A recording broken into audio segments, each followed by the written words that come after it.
Мына айына 3000 төлөйм. Мына кичинекей квартира 5 жылдан бери ушул жерде жашайм. Могу жерде чай ичем.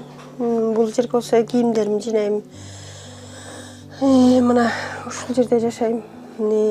Моуларда болсо тиги кошуналар эмелер беришкен, ушулар кийим эмелер төшөктөрүмдү беришкен. Менде эчтеке жок болчу. Мына идиш аяктарды деле ошол кошуналар беришкен. Комого барып ошо кийимим жок болуп, анан ошол эмелерге жана уколдорума эмелериме жок болуп калып, анан алдым да. Анан ошону алып, анан ошо ооруп калдым өзүмчү, 2 ай болуп калды. 2 ай болуп, анан ооруп калган ошо төлөнбөй калды.